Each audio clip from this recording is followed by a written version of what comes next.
Mastermind, Strategist for Hire, written by Clouds, read by Distracted by Books. Chapter 19, Training Camp. The UA trader rolled his eyes at his classmates' antics as the bus rolled to a stop. He quickly sent a text sharing his location with Shigaraki. This would show those Class A a-holes. Why did Shoto have to be paired with Bakugo, of all people, for the test of courage? It wasn't that he hated him. It's just that Bakugo was just so loud. They were almost to the halfway point when they saw smoke in the distance. "Hey, Icy Hot, I thought you never used your fire." "I don't," Shoto said. "I didn't like that." "Well, then who did? Because we're the only ones here with fire quirks, and it sure as hell wasn't me." Shoto looked around as he prepared to use his ice. "Be quiet." "Don't tell me what to do, Icy Hot. Be quiet. There might be villains." Bakugo scowled. If this is some trick by those Class B losers. Shoto rolled his eyes. At least he wasn't yelling anymore. The boys both crinkled their noses as the smell of rotten eggs started wafting through the forest along with a pink mist. "What the?" Shoto put his hand over his nose as he began to feel lightheaded. "This smoke is poisonous. We have to get out of here." "No shit, Sherlock," Bakugo growled, keeping his own mouth and nose plugged. They ran away from the smoke, coming across a Class B student who had passed out on the trail. Shoto hesitated a moment before putting the boy on his back. Heroes never saved him, but maybe he could save this classmate. They continued on, slower than before due to the extra weight. Because he was no longer covering his face, Shoto got lightheaded much quicker than he had before, and it was only the practice he had working through the pain of his father's training that kept him going. That was probably why it took him longer than it should to see the black figure kneeling on the path in front of them. "Who's that?" Bakugo asked. Then he noticed the severed hand. "Which group was in front of us again?" "Tokoyami, I think," Shoto replied softly, trying not to think that the hand might be one of theirs. "And Shoji." "So pretty," the figure whispered. "No, have to work, but it's so delicious, beautiful flesh." The man turned around, revealing a wide mouth held open with hooks.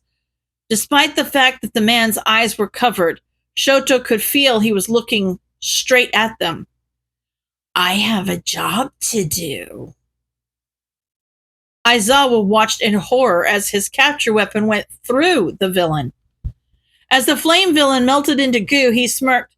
"I wonder if you can save your students." "Mr. Aizawa, help!" Eraser looked to see Ida running out of the woods as fast as he could, panic on his face.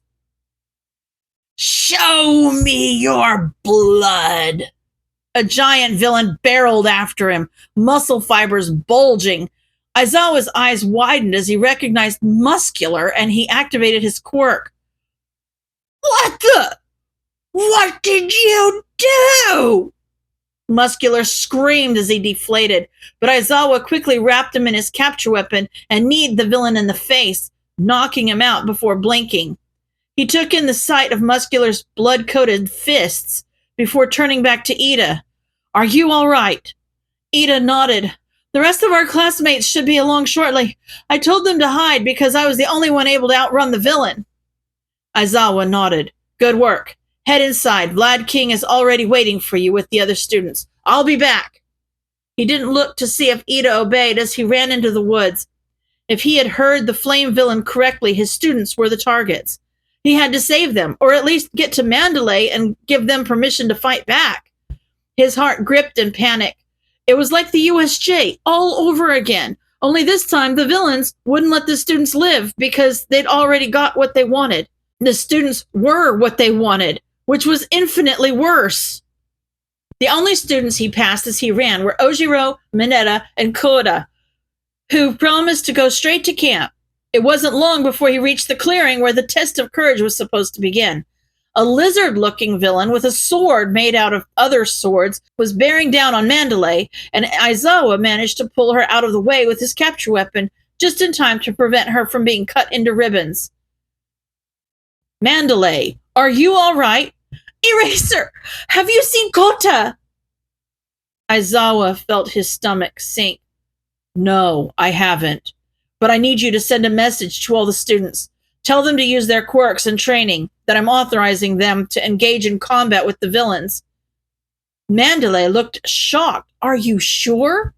Aizawa nodded. I'll take the heat. Our students are the targets, and they need to be able to defend themselves. Ah! A large woman in sunglasses said as she ran at them. Who squealed?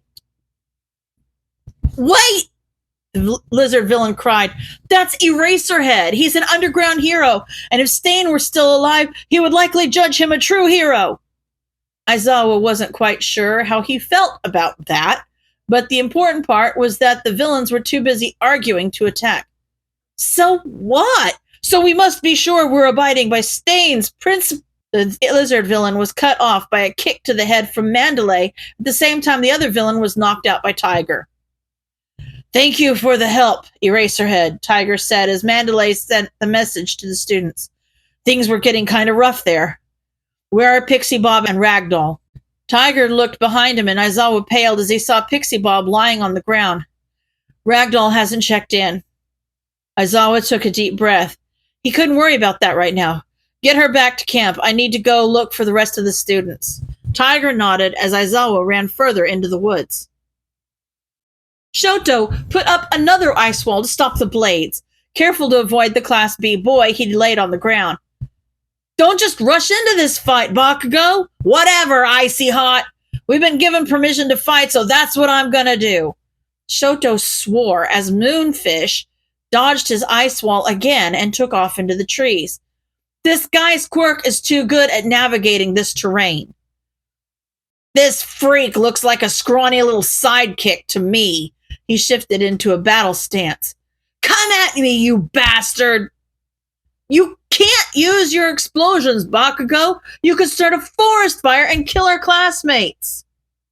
Whatever, Icy Hot. I'm not an idiot. Todoroki doubted that.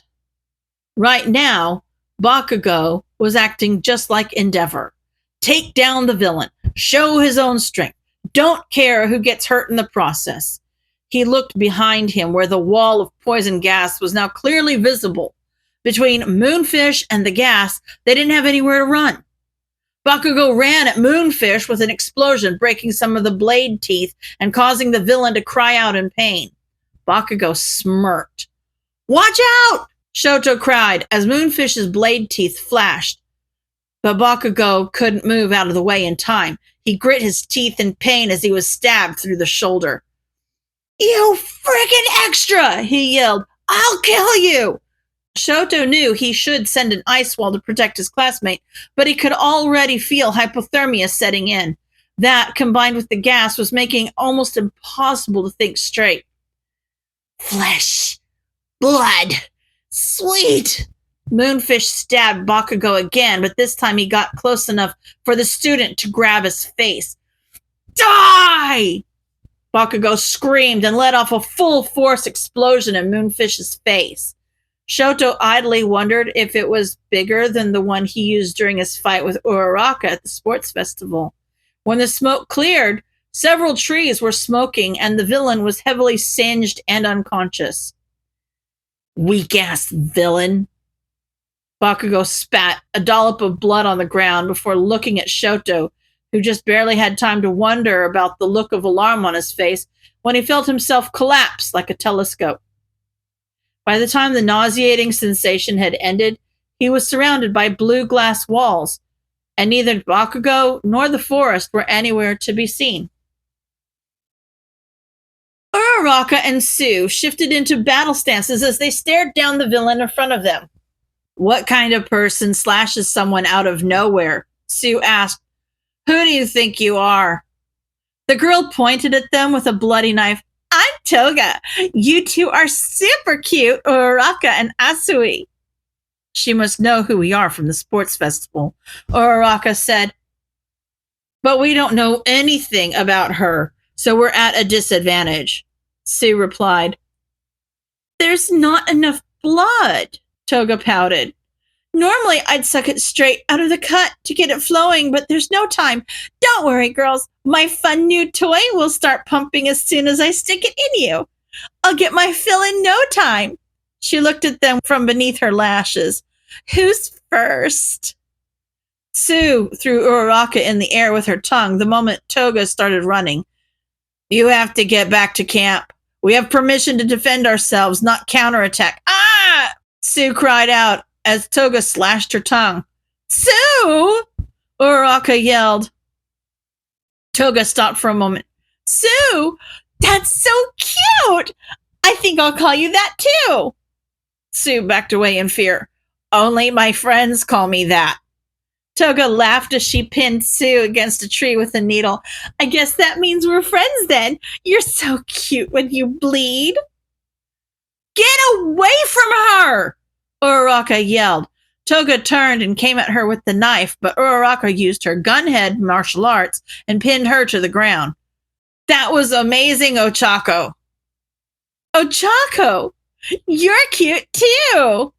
Toga stabbed her in the leg and let her machine pull the blood out. Uraraka!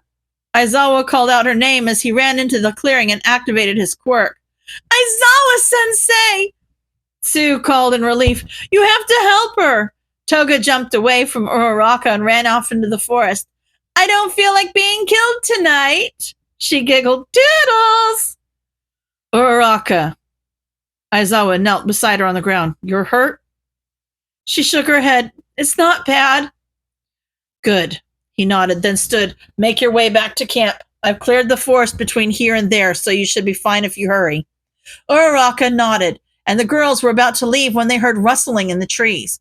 All three tensed and prepared to fight, but instead of a villain, it was Bakugo who entered the clearing. He was carrying another student on his back and looked halfway between exploding and crying. Bakugo, Aizawa said. You were paired with Todoroki for the exercise. Where is he? Bakugo shook his head. They took him. Those damn bastards stole Icy Hot. Aizawa's stomach dropped. This was bad. In terms of worst possible scenarios, a kidnapped student was pretty high on the list. Did you see where they took him? Bakugo just shook his head again. It was some a-hole in a yellow coat. He collapsed Icy Hot into a frickin' marble and took off through the treetops. I tried to follow him, but I overused my quirk fighting the one who was trying to kill us, and the bastard was too fast for me to follow on foot. All of a sudden, he screamed and kicked at the base of a tree. I just felt so frickin' helpless. Aizawa put a hand on his shoulder. Bakugo, you and the girls get this student back to safety. There's not much else you can do out here anyway if you're suffering from quirk exhaustion. I'll find Todoroki. Bakugo looked like he wanted to argue, but instead he just scoffed. Fine. They were headed east when I lost track of them. Aizawa nodded and ran east. It was a long shot, but if there was any possibility Todoroki was still there, he had to try and save him. Now we just gotta wait for the others to regroup here. This place was supposed to be hard to find because of the wall of flames and poisonous gas. Dabi sighed, but it looks like the gas is gone.